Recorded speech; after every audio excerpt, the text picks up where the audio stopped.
Bonjour, ici nous allons entamer après avoir fait l'étude du schéma de principe et du schéma de réalisation d'une commande de lampe via des relais, via un relais.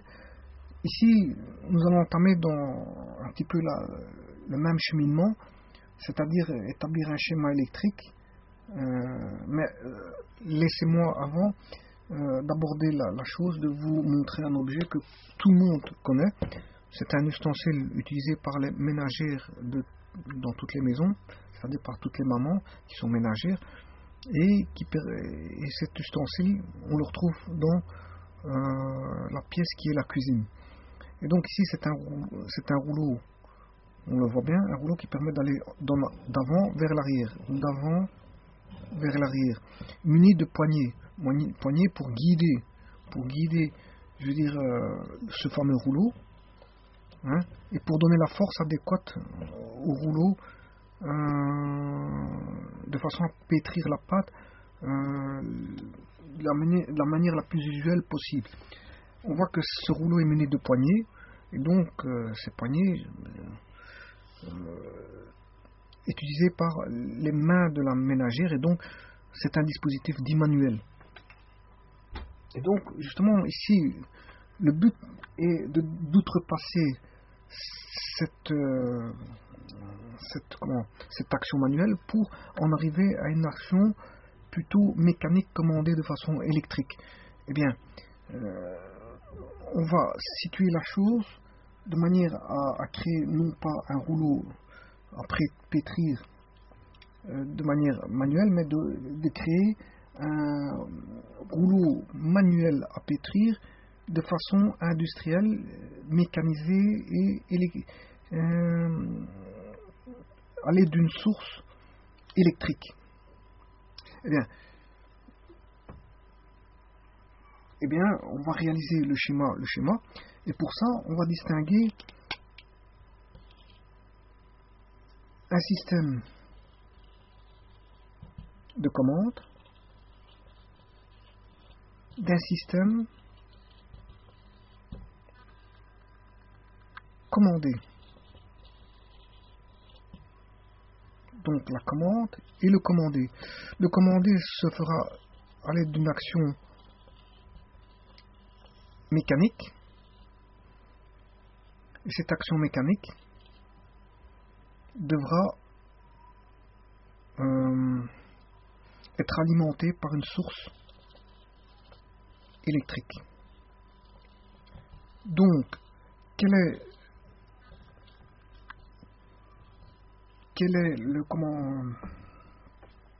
le dispositif qui permet de transformer de l'énergie électrique en énergie mécanique? Il s'agit tout simplement du moteur. Voilà. Donc, ce qui veut dire qu'ici, nous allons utiliser un moteur électrique pour l'action commandée. Maintenant, pour le système de commande. Le système de commande, généralement, sont des interrupteurs, des boutons poussoirs, bref, des leviers, etc., des pédales. Bon. Mais ici, en fait, on va jouer avec des boutons poussoirs. Pourquoi? Parce que quand nous avons vu le dispositif de lampe commandé par des relais, ici, il ne s'agit pas de relais, mais on va commander via une bobine, par un bobinage. Un bobinage, parce qu'on va utiliser ici non pas des relais, parce qu'un relais en fait c'est plus utilisé pour des petites tensions. Ici on va utiliser des plus grosses tensions, donc on va utiliser ce qu'on appelle des contacteurs. Donc notre self à nous ici ce sera via l'usage d'un contacteur. Voilà. Donc on aura aussi des NO, NF comme on a vu dans le système du relais, mais ici bon, les courants seront un peu plus importants que dans le relais. Donc c'est pour ça qu'on appellera ça un contacteur. Donc ici j'aurai besoin de contacts NO, NF comme dans les relais, de boutons pousseurs NO ou NF, on verra le cas d'usage, et d'un moteur. Mais attention car on n'utilise pas un moteur, je veux dire, sans prendre de protection. Bon, les protections nécessaires, il faudra faire attention. Comme on utilise du courant, il faudra faire attention au courant d'usage, c'est-à-dire qu'il faudra protéger les dispositifs, tous les dispositifs électriques au courant, par rapport au courant. S'il y aura des courants importants, s'il y aura des courants super importants, s'il y aura des courants, je veux dire, importants, nominaux, des courants qui sont d'usage normal, il faudra protéger l'installation pour ces courants d'usage normal. Alors pour les courants d'usage normal, on aura comme système de protection la grosseur du câble. La grosseur du câble fait en sorte que le courant est adapté au câble. Donc ce sera le courant normal qui passera pour aller vers le moteur, et donc on mettra du câble adapté au courant de passage. Voilà, ça c'est pour le courant normal.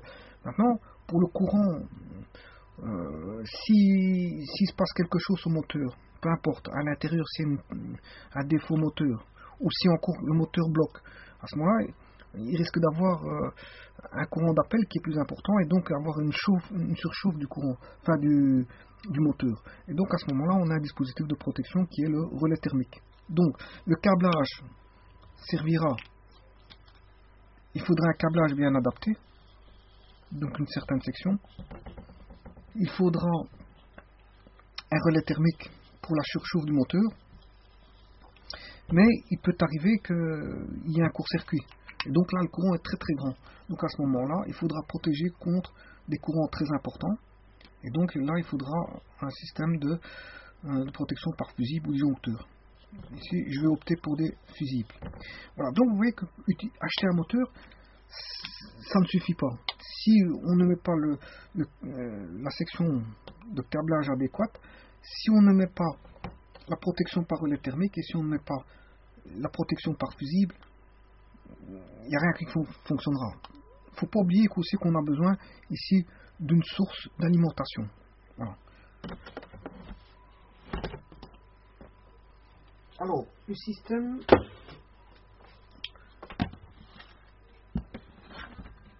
ici, on aura besoin d'une ligne en triphasé. Donc il y aura 3 sinusoïdes venant de la centrale électrique qui va nous fournir 3 sinusoïdes. Mais ces sinusoïdes-là, elles sont, comme c'est du triphasé, elles sont toutes les 3 décalées de 360 divisé par 3, ce qui fait 120 degrés. Donc il y a un déphasage entre les 3 sinusoïdes de 120 degrés. Elles ne partent pas toutes les 3 en même temps. Ces 3 sinusoïdes qui sont, je veux dire, décalées de 120 degrés. Hein. Donc le déphasage de l'une d'entre elles, elle va vaut 120 degrés. Bon, ici, on a bien sûr les contacts du contacteur. Voilà. Mais avant ceci, il y a la protection par fusible, comme on a dit. Hein. On avait dit qu'on avait une protection par fusible pour éviter tout court-circuit et pour éviter qu'un courant trop important arrive au moteur et ne brûle le moteur. Donc on protège par fusible. Ensuite vient les contacts du contacteur.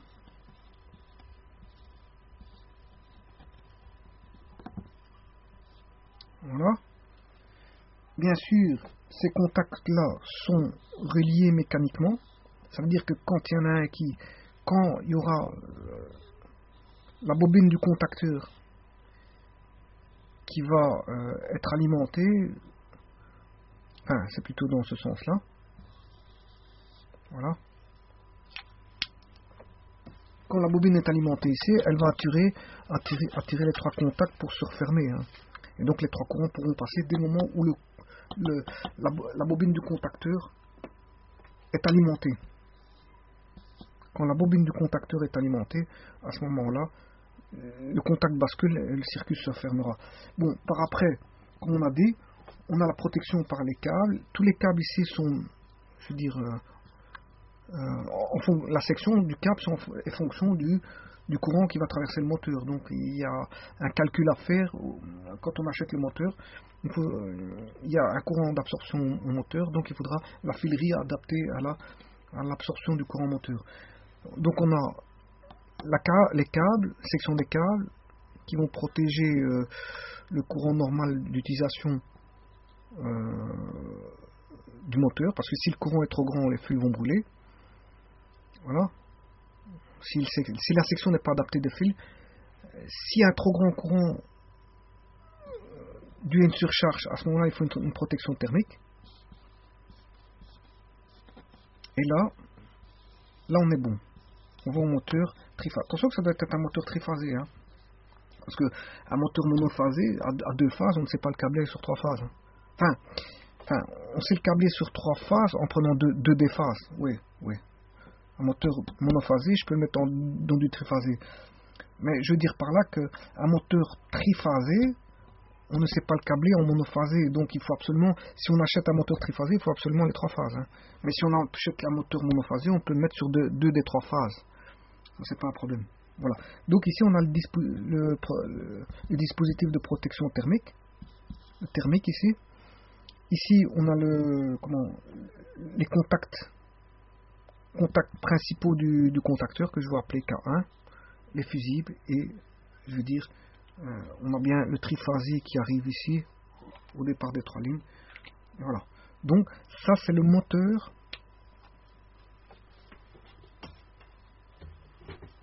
C'est le moteur électrique qui va jouer le rôle de tambour. Mais ce qu'il faut savoir, c'est que la cuisinière qui pétrit sa pâte peut tourner soit dans ce sens-là ou dans le sens inverse. Donc, je dois adapter mon moteur ici. Il doit tourner dans les 2 sens, soit dans le sens de rotation horologique, ou soit dans le sens de rotation antérologique. Alors, comment fait-on pour faire une inversion de sens de rotation avec les moteurs? C'est de reprendre un second contacteur, les contacts étant liés mécaniquement, bien sûr, avec une seconde bobine. Hein? Voilà, si je veux l'appeler bobine avant, et ça je vais l'appeler bobine arrière. Voilà, bobine ça c'est les bobines du contact. Tout ceci est relié, hein, bien sûr. Voilà, tout ceci comme tout ceci est relié. Voilà. Donc ça c'est ce qu'on appelle le contacteur. J'ai besoin de 2 contacteurs, d'acheter 2 contacteurs.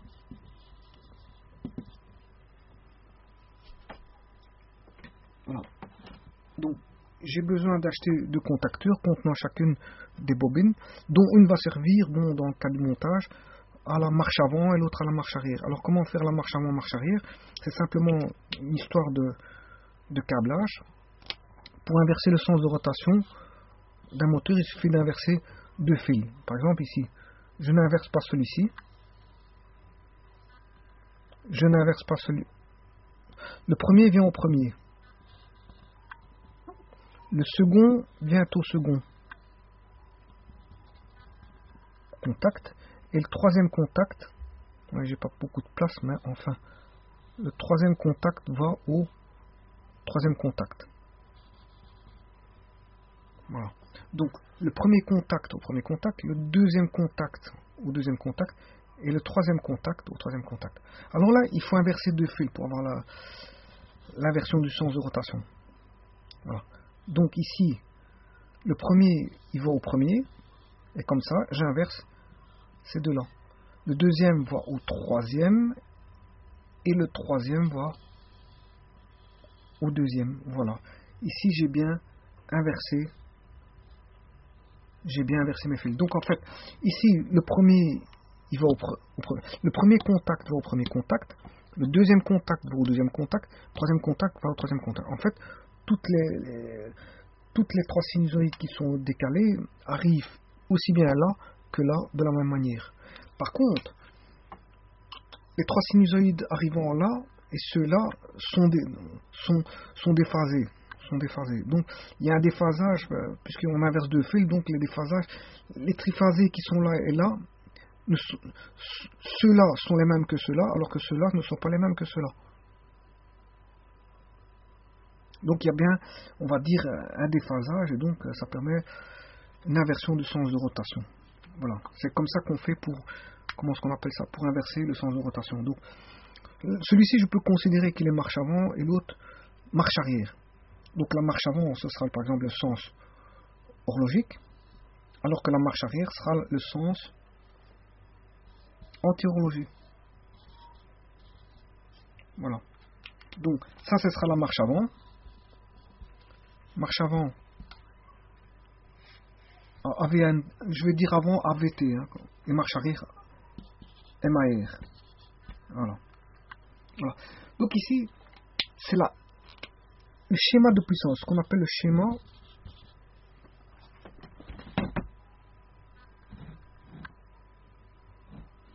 c'est le schéma de puissance. Donc, je vais récapituler. On avait besoin d'un système de commande et d'un système commandé. Notre système commandé, c'est ce qu'on appelle le schéma de puissance. Le schéma de puissance. Donc, on a réalisé cette partie-ci en faisant attention, je veux dire, au courant dangereux qui pouvait traverser donc, le moteur en mettant des protections adéquates, des fusibles, protection thermique et du câble adapté. Voilà, donc il faut savoir ici que bon, pour réaliser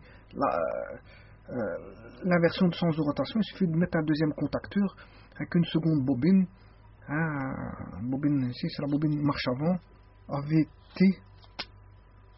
Voilà, alors que là c'est la bobine. On va mettre la bobine.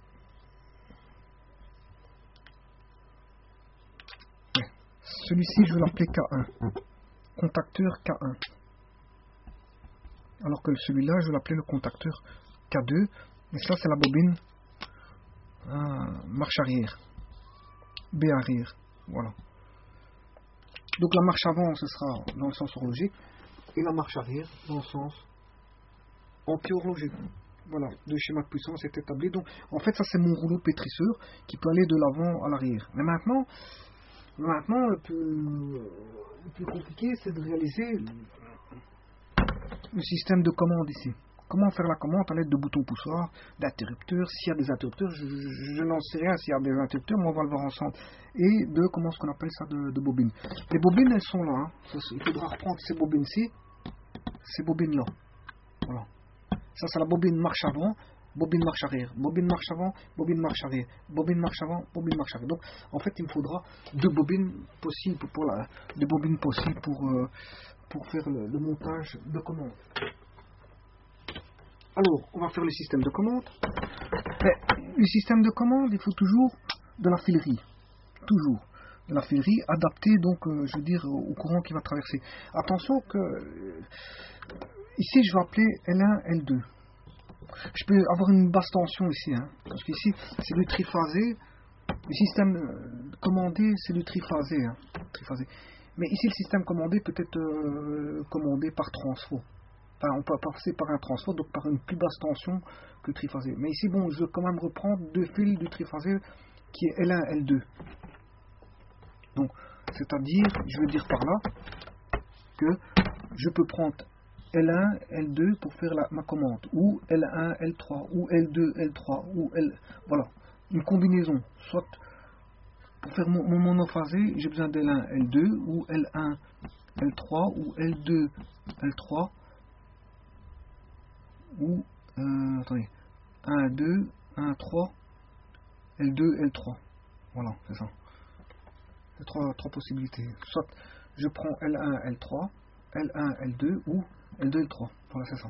Donc j'ai trois possibilités. Bon, moi je choisis, j'opte pour L1, L2 pour faire ma commande. Bon, alors ici, moi j'ai mes bobines. On va dire la bobine marche avant et la bobine marche arrière. Voilà. Donc je vais commander. Le système de commande sera composé de la bobine marche avant et de la bobine marche arrière pour commander ces contacts ici de K1 et les contacts ici de K2. Alors, bien sûr, il faut un bouton poussoir. Si je mets un bouton poussoir comme ceci, voilà, est-ce que c'est bon? Marche avant. Ben non, on voit que si j'appuie sur le bouton poussoir, on a vu dans le schéma précédent concernant les relais, ici c'est un contacteur, bon, je veux dire, la marche est plus ou moins est la même, si ce n'est que bon, la différence, comme je l'ai dit tout à l'heure, c'est par rapport au courant qui traverse les bobines. Hein. Les contacteurs peuvent supporter des plus grands courants que les relais. Mais ici, bon, ce qui ne va pas, c'est si j'appuie sur le bouton poussoir, si j'interromps la marche du bouton poussoir, la bobine s'arrête, comme on l'a vu dans l'explication sur le schéma de principe sur les relais. Donc à ce moment-là, qu'est-ce qu'il faut faire? Ben, il faut faire ce qu'on appelle mettre un maintien.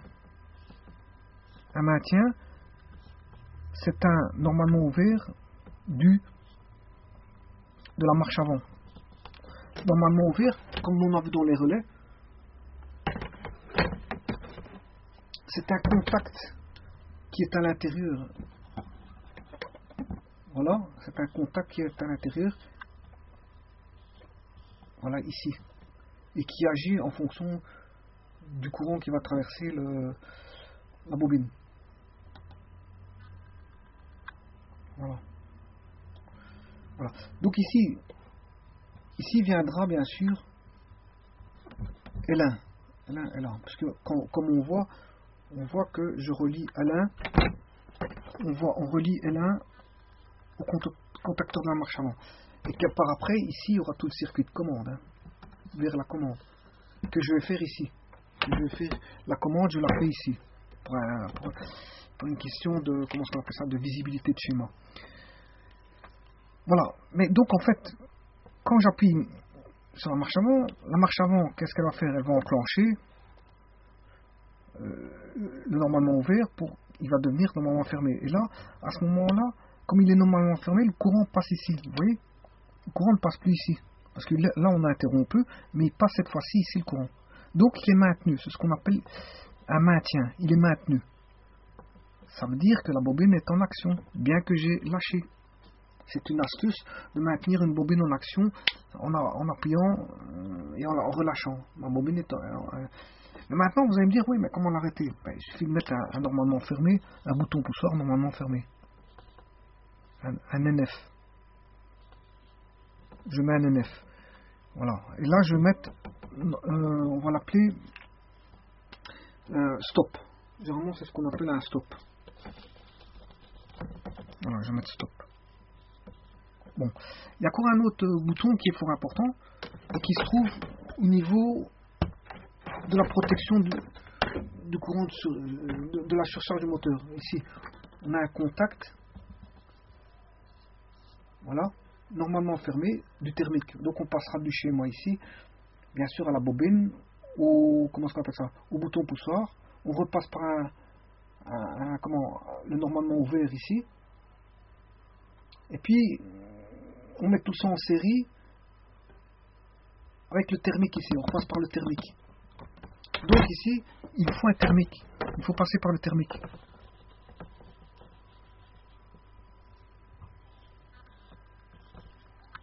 Voilà le stop. Oui, le stop il n'est pas bien fait. Voilà, le stop il est comme ça. Voilà. Pourquoi? Parce que donc je mets en marche avant. Le courant passe ici. S'il passe là, la bobine se met en action. Elle va fermer le contact ici.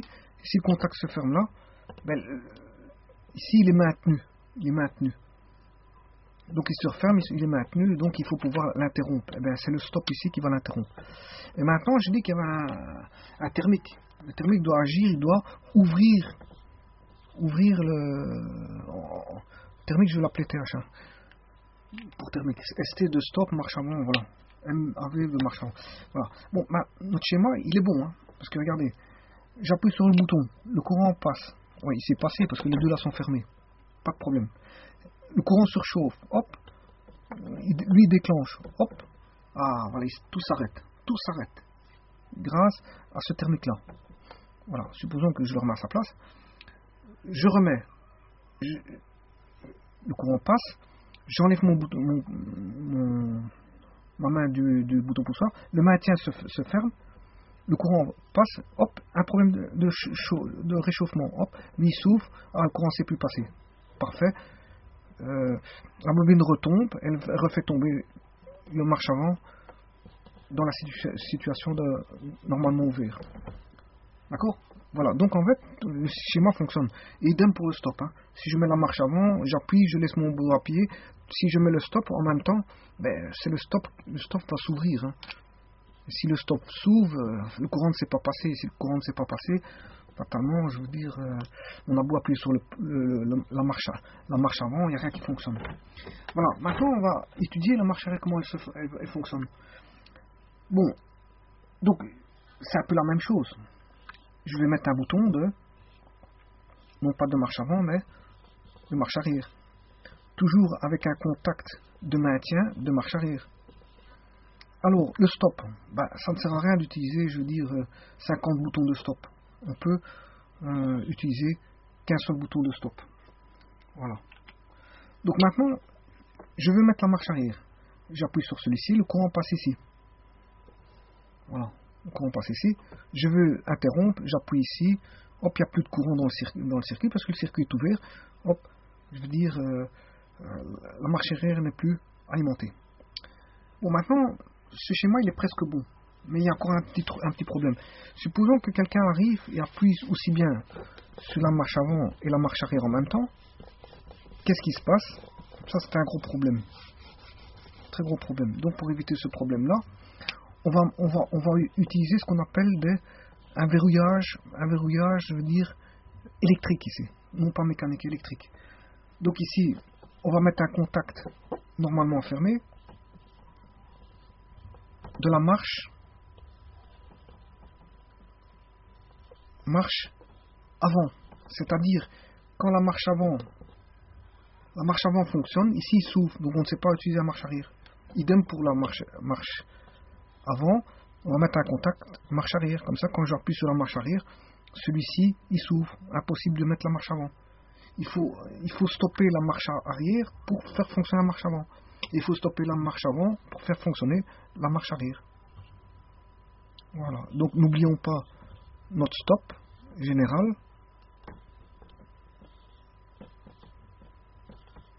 Ça c'est le stop. Et notre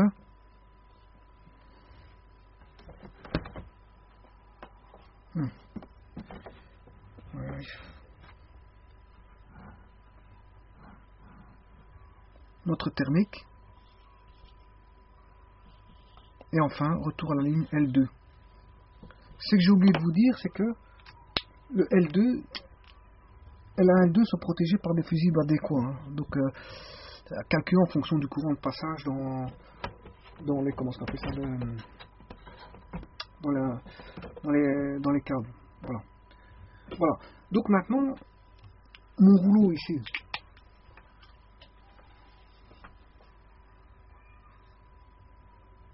Mon rouleau, il peut aller électriquement. J'appuie sur le bouton marche avant, il va en marche avant. Alors pour mettre la marche arrière, je ne peux pas faire comme en manuel, aller en avant directement, aller en arrière. Là je dois stopper, donc je fais un stop, et là à ce moment-là je peux mettre en marche arrière. Voilà. Mais en fait, la différence entre le moteur et ceci, ici c'est un mouvement de translation, c'est un mouvement de translation et rotation. Hein. Vous voyez, alors que le moteur c'est différent, c'est une pure mouvement de rotation. Donc il y a la marche avant, stop, marche arrière, marche avant, stop moteur, marche arrière, marche avant, stop et marche arrière. Attention que quand on fait une marche avant, quand on fait le stop, il y a une inertie, ça veut dire il faut pouvoir. Normalement, il y a une temporisation, hein. Il faut mettre une temporisation à tout ça. Mais bon, je ne vois pas encore les temporisations maintenant, donc je les expliquerai plus tard. Parce que normalement, il faut un certain timing pour arrêter le moteur. On ne fait pas marche avant, et on ne déclenche pas la marche arrière tout de suite. Il faut mettre un temps de latence qui permette de mettre une sécurité, que l'inertie, la masse d'inertie puisse, je veux dire, s'interrompre correctement avant de relancer la marche arrière. Voilà. Bon, maintenant, il reste encore quelques petites choses. On aime bien agrémenter, je veux dire, un tableau de commande. C'est bien d'avoir la commande, mais quelque part, il y a autre chose qu'on peut rajouter.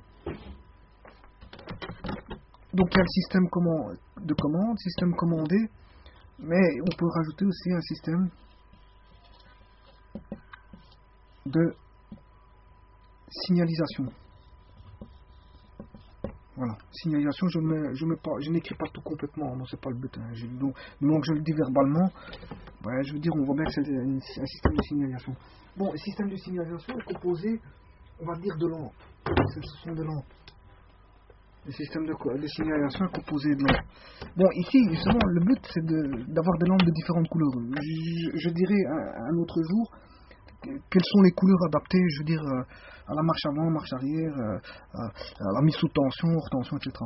Mais ça, c'est pas le but ici. Ici, j'ai déjà de vous expliquer, je veux dire, des bribes d'explication sur sur la, comment, sur la machine à pétrir ici. Et voilà. Le restant, on ira plus dans le détail plus tard, avec des numérotations, je veux dire, standardisées de tous les contacts. Mais ici, c'est pas le but. C'est juste donner une explication. Bon, ici, je vais avoir besoin d'une lampe pour la marche avant. Peu importe sa couleur. C'est pas le but de voir sa couleur. Bon, pour avoir la marche avant, quand est-ce que j'ai la marche avant? Mais quand j'enclenche la marche avant. Donc, je dois avoir un contact NO de la marche avant. Voilà. Et ici, j'ai bien la lampe qui va s'allumer si je mets la marche avant. Pour avoir la marche arrière, c'est la même chose. Qu'est-ce que je fais? Ben, je mets un contact normalement ouvert de la marche arrière. C'est-à-dire que quand j'enclenche la marche avant, lui il va se refermer et la lampe va s'allumer. Celle-ci ne s'allumera pas. C'est normal parce que j'enclenche la marche avant, c'est un contact du contacteur marche avant qui va se mettre. Donc, c'est la lampe marche avant qui va se mettre. Si je mets je stoppe. Voilà, si je stoppe, à ce moment-là, je peux enclencher la marche arrière. Si je mets la marche arrière, je compte. La bobine marche arrière ici, va rendre le NO au repos en fermeture. Et donc il va se fermer, donc il va allumer la lampe marche arrière. Maintenant, on peut mettre une troisième loupiote. Cette troisième loupiote serait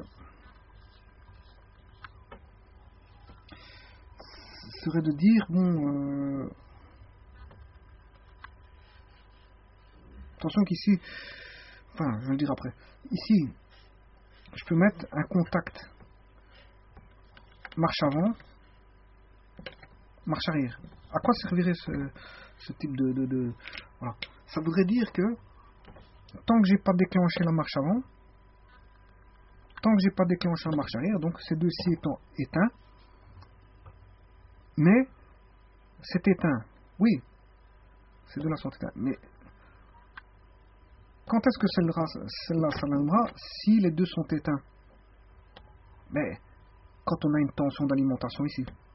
Donc, celui-ci pourrait exprimer l'information selon laquelle, je veux dire, il y a une mise sous tension.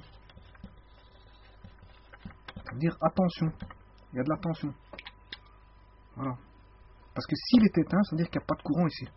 S'il n'y a pas de courant, lui, il est éteint. Mais s'il y a du courant ici, lui, il est allumé.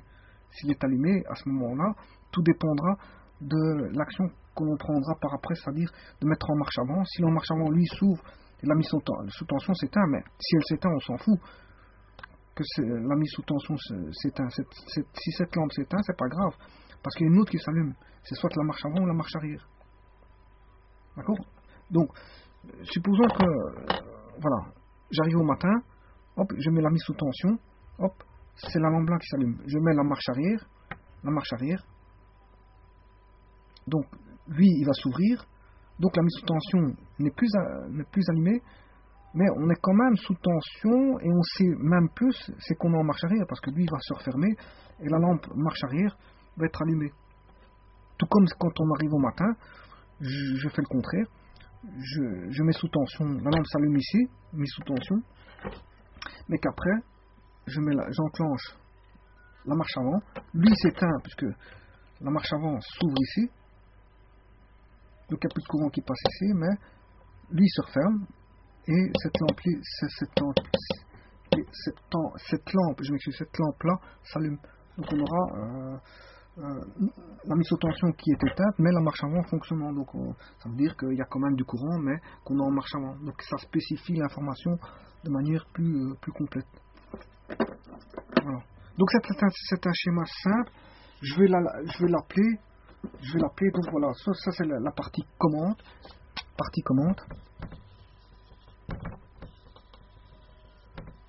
C'est à ce niveau-là qu'on commente via deux boutons poussoirs de marche, hein, et un bouton de stop. Tout le restant n'est que, je veux dire, des contacts. Tous ces contacts-ci fonctionneraient avec les bobines. Hein. Il n'y a que deux contacts principaux. C'est la marche avant et la marche arrière. Et le stop, pardon. 3 contacts. Et le stop. Le restant, le thermique, n'agira qu'en cas de défaut thermique, de courant dû à une surchauffe. Les fusibles n'interviendront que s'il y a un cas de court-circuit. C'est-à-dire, ils arrêteront tout le système. Il n'y aura plus rien qui fonctionnera. Donc il faudra voir qu'est-ce qui crée le court-circuit, donc remplacer les fusibles, mais avant au préalable d'avoir vu quel était le problème relatif au court-circuit. Bon, donc on peut avoir un arrêt dû au fusible, on peut avoir un arrêt dû au thermique. Tout ça, c'est des protections qui vont agir en cas de défaut, je veux dire, dans le circuit. Voilà, ces deux-ci, ces trois-là. Alors, tous ces contacts, les normalement fermés, là, ici, normalement fermés, marche avant, marche arrière, tout ça, les marches avant, les contacts là fonctionneront. Celui-ci, c'est un normalement fermé du marche avant, marche arrière, celui-ci, et celui-ci, c'est un normalement ouvert du marche arrière. Celui-ci, normalement fermé, marche arrière, normalement ouvert, marche arrière. Ils fonctionneront en fonction de l'état de la bobine ici. Donc, c'est une action, on va dire, pas fait par l'opérateur, mais c'est une action faite